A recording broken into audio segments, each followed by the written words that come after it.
മിഥുനമാസത്തിൽ നിങ്ങളുടെ വീട്ടിലേക്ക് ചില ജീവികൾ എത്തുന്നുണ്ടെങ്കിൽ അതിനെ നിസ്സാരമായി കാണുവാൻ കഴിയുന്നവയല്ല. കാരണം മിഥുനമാസത്തിലെ ചില പ്രത്യേക ജീവികളുടെ സാന്നിധ്യം നിങ്ങളുടെ ജീവിതത്തിൽ വരുവാനിരിക്കുന്ന ഒരു കാര്യത്തെപ്പറ്റിയുള്ള മുന്നറിയിപ്പോ, വരുവാനിരിക്കുന്ന ചില പ്രതിസന്ധികളെയും അനർത്ഥങ്ങളെയും ഈ പ്രകൃതി തന്നെ നിങ്ങൾക്ക് മുന്നേ ചൂണ്ടിക്കാട്ടുന്നതുമാണ്.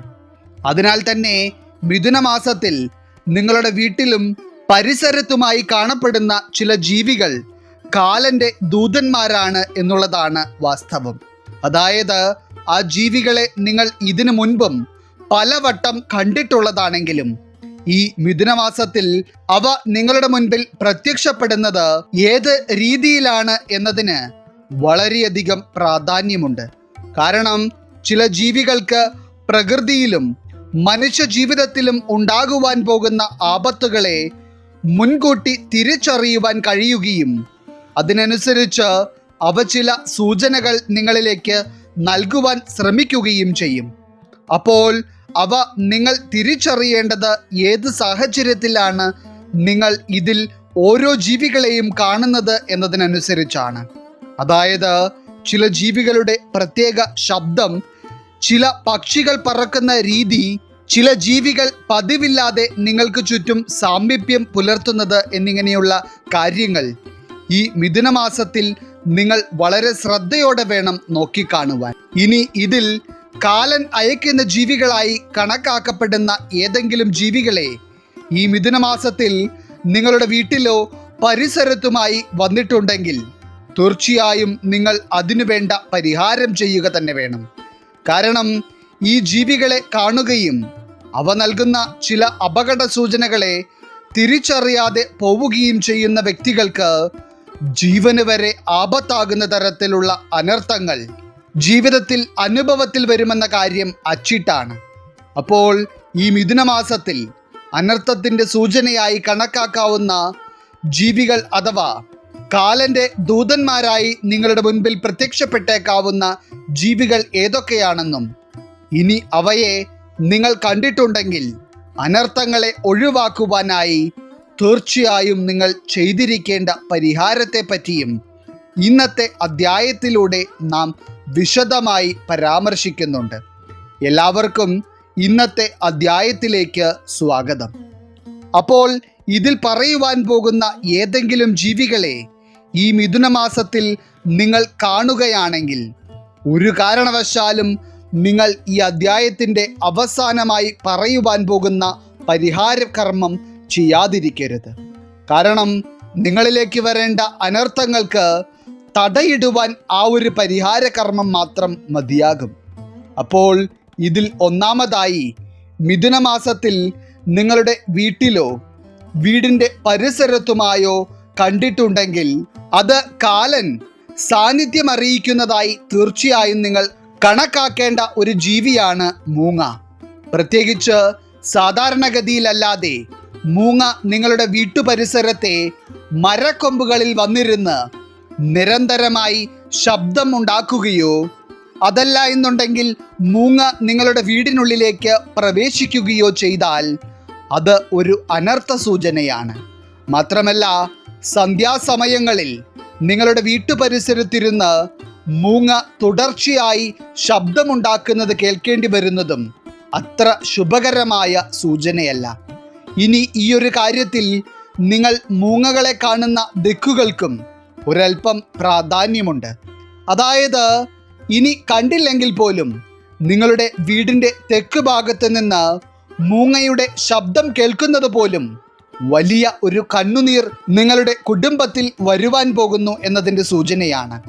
അപ്പോൾ ഈ മിഥുനമാസത്തിൽ നിങ്ങൾ മൂങ്ങകളെ ഈ ഒരു ദിക്കിൽ നിന്ന് കാണുകയോ അവയുടെ ശബ്ദം കേൾക്കുകയോ ചെയ്താൽ ഒരു കാരണവശാലും അവ നിസാരമായി കാണരുത്. ഇനി മുൻപ് പറഞ്ഞ സാഹചര്യങ്ങളിൽ മൂങ്ങയെ നിങ്ങൾ കണ്ടിട്ടുണ്ടെങ്കിൽ തന്നെ അവയെ ഉടനടി തന്നെ അവിടെ നിന്ന് ആട്ടിപ്പായിച്ചതിനു ശേഷം ഈ അധ്യായത്തിൻ്റെ അവസാനം പറയുവാൻ പോകുന്ന പരിഹാര കർമ്മം നിങ്ങൾ ചെയ്തേ മതിയാകും. ഇനി രണ്ടാമതായി ഈ മിഥുനമാസത്തിൽ കാലൻ അയക്കുന്ന ജീവി എന്ന ഗണത്തിൽപ്പെടുന്ന രണ്ടാമത്തെ ജീവി എന്ന് പറയുന്നത് പല്ലിയാണ്. എന്നാൽ ഇപ്പോൾ നിങ്ങളിൽ പലരും ചിന്തിക്കുന്നുണ്ടാകും, പല്ലി എന്ന് പറയുന്ന ജീവി എല്ലാ വീടുകളിലുമുള്ള ഒന്ന് തന്നെയല്ലേ എന്നുള്ളത്. എന്നാൽ പല്ലികൾ വെറുതെ നിങ്ങളുടെ വീടിൻ്റെ ഭിത്തികളിൽ വന്നിരിക്കുന്നത് ഒരിക്കലും ഒരു ദോഷകരമായ കാര്യമല്ല. എന്നാൽ നേരെ മറിച്ച് നിങ്ങൾ ഉപദ്രവിക്കുകയോ കൊല്ലുകയോ ചെയ്യാത്ത ഒരു പല്ലി എങ്ങനെയാണ് ജീവനറ്റ് പോയത് എന്ന് പോലും അറിയാത്ത രീതിയിൽ ചത്തുകിടക്കുന്ന കാഴ്ച നിങ്ങൾ കാണുകയാണെങ്കിൽ അത് ഒരു വലിയ അനർത്ഥ സൂചന തന്നെയാണ്. അതായത് നിങ്ങൾക്കോ നിങ്ങളുടെ കുടുംബത്തിലുള്ള മറ്റേതെങ്കിലും വ്യക്തികൾക്കോ ഒരു ആപത്ത് വരുവാൻ പോകുന്നു എന്നുള്ളതാണ് നിങ്ങൾ ഇത്തരത്തിൽ ഒരു കാഴ്ച കണ്ടിട്ടുണ്ടെങ്കിൽ ഉടനടി തിരിച്ചറിയേണ്ട വസ്തുത. മാത്രമല്ല, സ്ത്രീകളായിരുന്നാലും പുരുഷന്മാരായിരുന്നാലും വെറുതെ എന്തെങ്കിലും കാര്യങ്ങൾ ചെയ്തുകൊണ്ടിരിക്കുമ്പോൾ നിങ്ങളുടെ മുഖത്തേക്ക് ഒരു പല്ലി വന്ന് വീഴുകയാണെങ്കിൽ അതും ഒരു ദുർസൂചന തന്നെയാണ്. അതുപോലെ തന്നെ നിങ്ങൾ നിൽക്കുന്നതിൻ്റെ തെക്ക് ഭാഗത്ത് നിന്ന് പല്ലി നിർത്താതെ ചിലയ്ക്കുന്ന ശബ്ദം കേൾക്കുകയാണെങ്കിൽ അതിലൂടെയും ഈ ഒരു ജീവി എന്തോ ഒരു ആപത്തിനെ കുറിച്ച് നിങ്ങളെ അറിയിക്കുവാൻ ആഗ്രഹിക്കുന്നു എന്നതാണ് സത്യം. അപ്പോൾ ഇത്തരത്തിൽ എന്തെങ്കിലും ഒരു കാര്യം നിങ്ങളുടെ ശ്രദ്ധയിൽപ്പെട്ടിട്ടുണ്ടെങ്കിൽ തീർച്ചയായും നിങ്ങൾ ഇനി പറയുവാൻ പോകുന്ന പരിഹാരം ചെയ്തേ മതിയാകൂ. ഇനി മൂന്നാമതായി, കാലൻ്റെ ദൂതന്മാരായി ഈ മിഥുനമാസത്തിൽ അയക്കപ്പെടുന്ന ജീവിയായി കണക്കാക്കപ്പെടുന്ന ഒരു ജീവിയാണ് ചീവീട്. അതായത് ഒന്നോ രണ്ടോ ചീവീടുകൾ മാത്രമായി നിങ്ങളുടെ കണ്ണിൽ കാണാവുന്ന തരത്തിൽ വന്നിരുന്ന് ശബ്ദമുണ്ടാക്കുകയോ അതല്ല എന്നുണ്ടെങ്കിൽ അവർ നിങ്ങളുടെ വീടിനുള്ളിലേക്ക് പ്രവേശിച്ച് അവിടെയിരുന്ന് ശബ്ദം ഉണ്ടാക്കുകയോ ചെയ്യുന്നത് നിങ്ങൾ കാണുകയാണെങ്കിൽ അതിനെയാണ് ഇവിടെ അനർത്ഥത്തിൻ്റെ സൂചനയായി കണക്കാക്കേണ്ടത്. കാരണം സാധാരണഗതിയിൽ ചീവീടുകൾ എവിടെയാണ് ഇരിക്കുന്നതെന്നോ എവിടെ നിന്നാണ് അവയുടെ ശബ്ദം വരുന്നതെന്നോ പലപ്പോഴും നമ്മളെ കൊണ്ട് തിരിച്ചറിയുവാൻ കഴിയില്ല. എന്നാൽ അതിന് വിപരീതമായി അവ നിങ്ങളുടെ കൺമുൻപിൽ പ്രത്യക്ഷപ്പെടുകയും ശബ്ദം പുറപ്പെടുവിക്കുന്നത് നിങ്ങൾക്ക് കൃത്യമായി കാണുവാൻ കഴിയുകയും ചെയ്യുന്നുണ്ടെങ്കിൽ അത് ഈ പ്രപഞ്ചം നിങ്ങൾക്ക് നൽകുന്ന ഒരു അനർത്ഥ സൂചനയാണ് എന്ന് വേണം പറയാൻ. അതായത് നിങ്ങൾക്ക് വളരെയധികം ദുഃഖിക്കേണ്ട ഒരു സാഹചര്യം നിങ്ങളുടെ കുടുംബത്തിൽ ഉണ്ടാകുമെന്നും നിങ്ങളുടെ ജീവന് തന്നെ ആപത്തായേക്കാവുന്ന ഏതോ ഒരു അനർത്ഥം വരും ദിവസങ്ങളിൽ ഉണ്ടായേക്കാം എന്നുള്ളതിൻ്റെയും സൂചന തന്നെയാണ് ഈ ജീവികൾ നൽകുന്നത്. കൂടാതെ തന്നെ ചീവീടുകൾ ജീവനറ്റ രീതിയിൽ നിങ്ങളുടെ വീടിനുള്ളിലോ നിങ്ങളുടെ വീടിൻ്റെ പ്രധാന വാതിലിന് മുൻഭാഗത്തായോ കിടക്കുന്നത് കാണുന്നതും അതീവ ദോഷകരം തന്നെയാണ്. അപ്പോൾ ഈ കാഴ്ചകളിൽ ഏതെങ്കിലും നിങ്ങൾ കണ്ടിട്ടുണ്ടെങ്കിൽ നിങ്ങൾ അതിന് പരിഹാരമായി ഈ അധ്യായത്തിൻ്റെ അവസാനം പറയുവാൻ പോകുന്ന ഏറ്റവും നിസാരമായ ആ ഒരു കർമ്മം തീർച്ചയായും ചെയ്തിരിക്കണം. അതിലൂടെ നിങ്ങളിലേക്ക് വരേണ്ടിയിരുന്ന അനർത്ഥങ്ങൾ ഒഴിവാക്കപ്പെടും എന്നുള്ളത് അച്ചിട്ടായ കാര്യമാണ്. ഇനി അടുത്തതായി, ഈ മിഥുനമാസത്തിൽ നിങ്ങളുടെ വീട്ടിലേക്ക് വന്നു കയറിയിട്ടുണ്ടെങ്കിൽ അതീവ ദോഷകരമായി കണക്കാക്കപ്പെടുന്ന ഒരു ജീവിയാണ് കറുത്ത പൂച്ചകൾ എന്ന് പറയുന്നത്.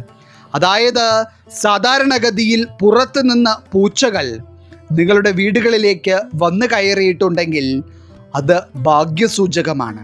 എന്നാൽ ഇത്തരത്തിൽ വന്നു കയറുന്നത് പൂർണ്ണമായി കറുത്ത നിറമുള്ള കരിമ്പൂച്ചകൾ ആണെങ്കിൽ, പ്രത്യേകിച്ച് ഈ മിഥുനമാസത്തിൽ അത് ആപത്തിൻ്റെ സൂചനയാണ്.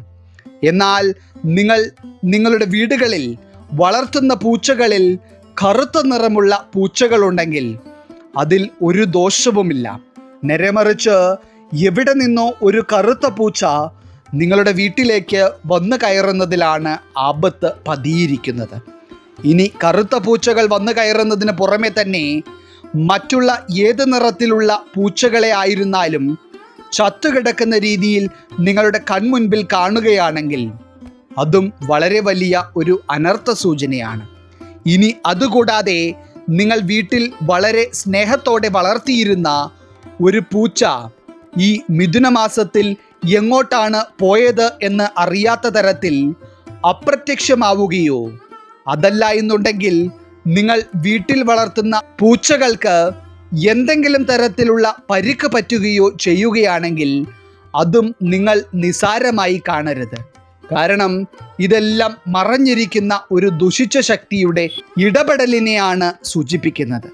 അപ്പോൾ ഇത്തരത്തിൽ ഏതെങ്കിലും ഒരു കാര്യം നിങ്ങളുടെ ശ്രദ്ധയിൽപ്പെടുകയാണെങ്കിൽ ഉടനടി നിങ്ങൾ ഈ അധ്യായത്തിൻ്റെ അവസാനം പറയുവാൻ പോകുന്ന പരിഹാരം ചെയ്തിരിക്കണം.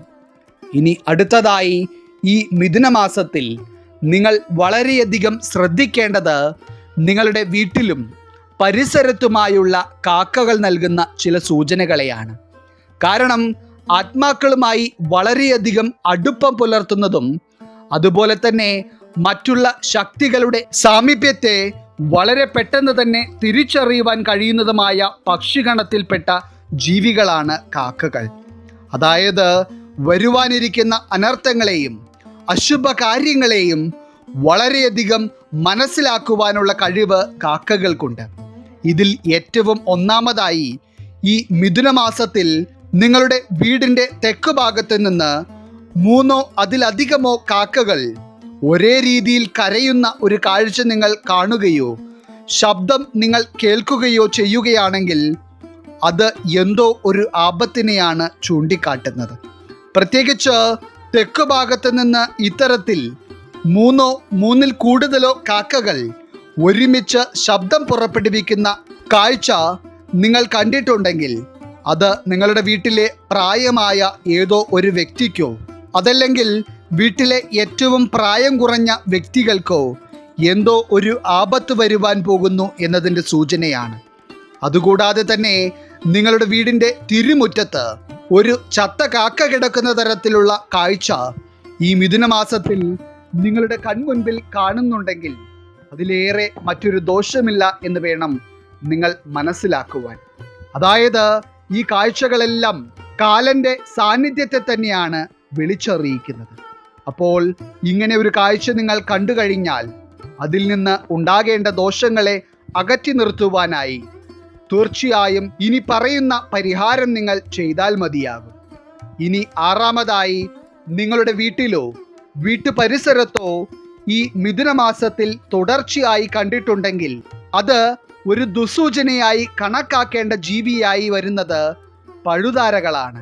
അതായത് നിങ്ങൾ സാധാരണഗതിയിൽ കാണുന്നതിൽ നിന്ന് വിപരീതമായി നിങ്ങളുടെ വീടിൻ്റെ പുറം ഭിത്തിയുടെ 4 ഭാഗങ്ങളിലുമായി പഴുതാരകളെ കാണുകയോ അതല്ല എന്നുണ്ടെങ്കിൽ ഒരു പഴുതാരയെങ്കിലും നിങ്ങളുടെ വീടിനുള്ളിലേക്ക് പ്രവേശിച്ചതായി കാണപ്പെടുകയോ ചെയ്തിട്ടുണ്ടെങ്കിൽ അത് ഒരു അശുഭ സൂചനയാണ്.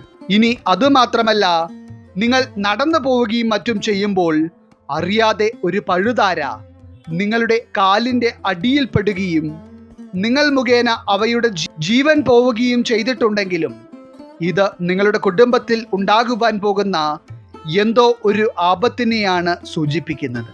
അതായത് പതിയിരിക്കുന്ന അപകടത്തിൻ്റെ സൂചന തന്നെയാണ് ഇവ നൽകുന്നത്. അപ്പോൾ ഈ സൂചനകളെ ഒരു കാരണവശാലും നിങ്ങൾ തള്ളിക്കളയരുത്. ഇനി 7ാമതായി ഈ മിഥുനമാസത്തിൽ നിങ്ങൾ കണ്ടിട്ടുണ്ടെങ്കിൽ അവ ഏത് രീതിയിലുള്ള സാഹചര്യങ്ങളിലാണ് നിങ്ങളുടെ കൺമുൻപിൽ പ്രത്യക്ഷപ്പെട്ടിരിക്കുന്നത് എന്നതിന് വളരെയധികം പ്രാധാന്യം കൽപ്പിക്കേണ്ട ജീവികളാണ് തവളകൾ. അതായത് തവളകൾ സാധാരണഗതിയിൽ ദോഷകരമായ സൂചനകൾ നൽകുന്നവ അല്ലെങ്കിലും ഈ മിഥുനമാസത്തിൽ നിങ്ങളുടെ വീടിൻ്റെ തെക്ക് ഭാഗത്ത് തവളകൾ ചത്തുകിടക്കുന്ന കാഴ്ചയാണ് നിങ്ങൾ കാണുന്നതെങ്കിൽ അത് അപകടം തന്നെയാണ്. അതുമാത്രമല്ല, നിങ്ങളുടെ വീടിൻ്റെ പ്രധാന വാതിലിൻ്റെ അടുത്തായി ഏതെങ്കിലും ഒരു തവള വന്നിരുന്നതിന് ശേഷം അവ നിർത്താതെ കരയുന്ന തരത്തിലുള്ള കാഴ്ച നിങ്ങളുടെ കണ്ണിൽ പെടുകയാണെങ്കിൽ അത് വലിയ ഒരു കണ്ണുനീരിനെയാണ് സൂചിപ്പിക്കുന്നത്. എങ്കിൽ പോലും ഇത്തരത്തിൽ ഒരു കാഴ്ച നിങ്ങൾ കണ്ടിട്ടുണ്ടെങ്കിൽ ഒരു കാരണവശാലും നിങ്ങൾ തവളകളെ ഉപദ്രവിക്കുവാനോ കൊല്ലുവാനോ പാടില്ല. പകരം അവയെ സാവധാനം വീടിനുള്ളിൽ നിന്ന് ഇറക്കി വിട്ടതിനു ശേഷം അവസാനം പറയുവാൻ പോകുന്ന പരിഹാരം ചെയ്തിരിക്കണം. ഇനി ഇത് മാത്രമല്ല, നിങ്ങൾ ഏതെങ്കിലും യാത്ര തിരിക്കുന്ന സമയങ്ങളിൽ, അതല്ല എന്നുണ്ടെങ്കിൽ യാത്രാ മധ്യയോ വണ്ടി കയറി ചത്തുകിടക്കുന്ന തരത്തിലും മറ്റും തവളയെ കാണുകയാണെങ്കിൽ തീർച്ചയായും നിങ്ങൾ യാത്ര അവിടെ വെച്ച് തന്നെ ഒഴിവാക്കണം. മാത്രമല്ല, എന്ത് കാര്യത്തിന് വേണ്ടിയാണോ നിങ്ങൾ ഇറങ്ങി പുറപ്പെട്ടത്, ആ ഒരു കാര്യത്തിൽ ഒരു തിരിച്ചു ചിന്തയും ഇത്തരത്തിൽ ഒരു കാഴ്ച നിങ്ങൾ മിഥുനമാസത്തിൽ കാണുകയാണെങ്കിൽ ആവശ്യമാണ്. ഇനി അടുത്തതായി ശകുനശാസ്ത്രത്തിൽ തന്നെ വളരെയധികം ഭാഗ്യസൂചകമായി കണക്കാക്കപ്പെടുന്ന പക്ഷികളാണ് ഉപ്പൻ അഥവാ ചകോരം എന്ന് പറയുന്ന പക്ഷികൾ. ഇവ പല സ്ഥലങ്ങളിലും കാക്കത്തമ്പുരാട്ടി എന്ന പേരിലും അറിയപ്പെടാറുണ്ട്. എന്നാൽ ഈ മിഥുനമാസത്തിൽ ഉപ്പൻ എന്ന പക്ഷി നിങ്ങളുടെ വീട്ടിലോ പരിസരത്തോ ആയി കാണപ്പെടുകയോ അതല്ല എന്നുണ്ടെങ്കിൽ നിങ്ങളുടെ യാത്രാമധ്യേ കാണപ്പെടുകയോ ചെയ്യുകയാണെങ്കിൽ അവ സാധാരണഗതിയിൽ തന്നെയാണോ ചില സൂചനകൾ നൽകുന്നത് എന്നതിനെപ്പറ്റി നിങ്ങൾ ശ്രദ്ധിക്കേണ്ടതുണ്ട്. അതായത് ഉപ്പൻ എന്ന പക്ഷി ചത്തുകിടക്കുന്ന കാഴ്ച നിങ്ങൾ എവിടെ വെച്ച് കണ്ടാലും അത് ഒരു അനർത്ഥ സൂചനയാണ്.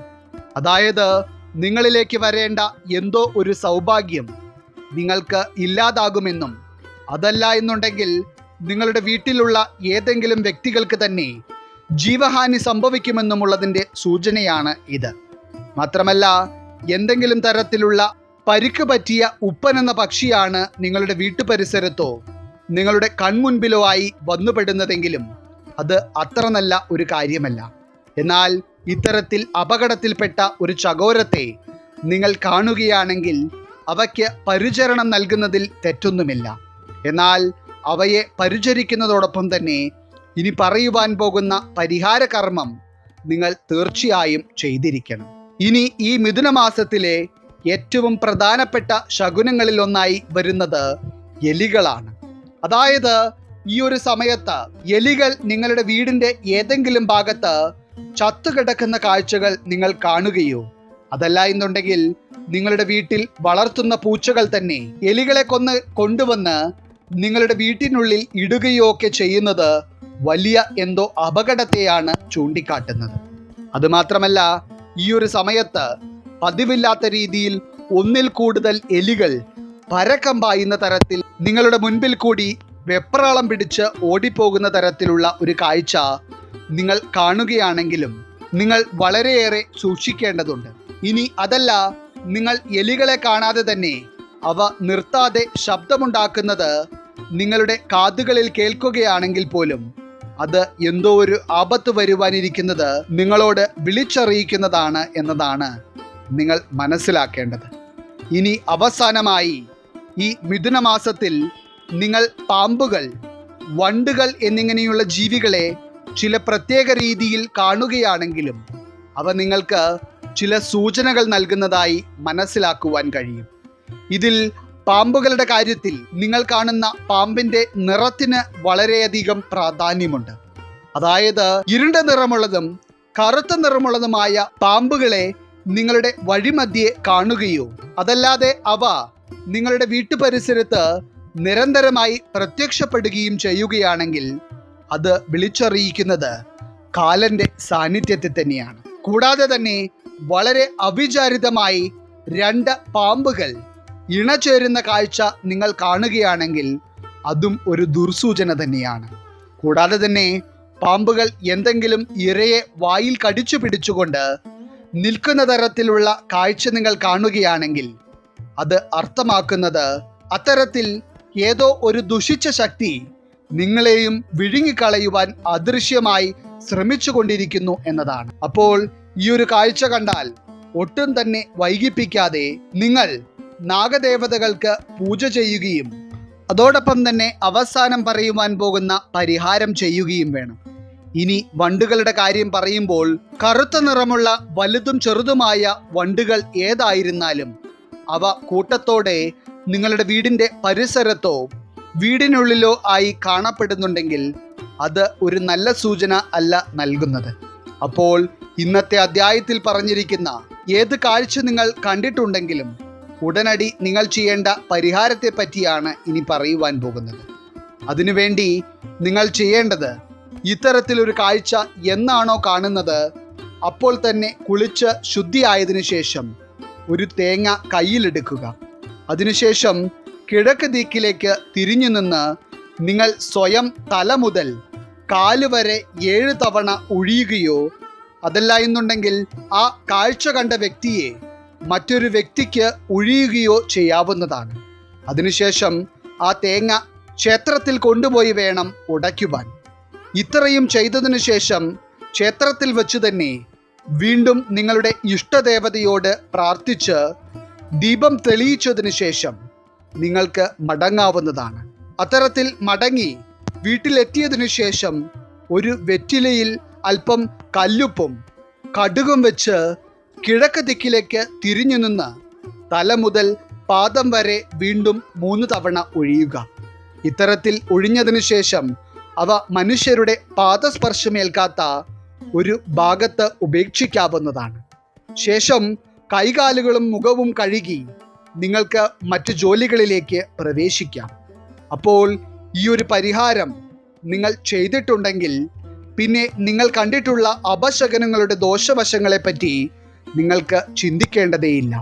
അപ്പോൾ ഈ അറിവുകൾ നിങ്ങൾക്ക് ഉപകാരപ്രദമാകുന്നതോടൊപ്പം തന്നെ നിങ്ങളുടെ പ്രിയപ്പെട്ടവർക്കും പറഞ്ഞു കൊടുക്കുകയും വേണം. ഈശ്വരൻ നിങ്ങളെല്ലാവരെയും അനുഗ്രഹിക്കട്ടെ. നിങ്ങളുടെ പ്രത്യേക പ്രാർത്ഥനാ വിഷയങ്ങൾ എന്തെങ്കിലുമൊക്കെ ഉണ്ടെങ്കിൽ നിങ്ങളുടെ പേരുകൾ സഹിതം ഒന്ന് എഴുതി അറിയിക്കുക.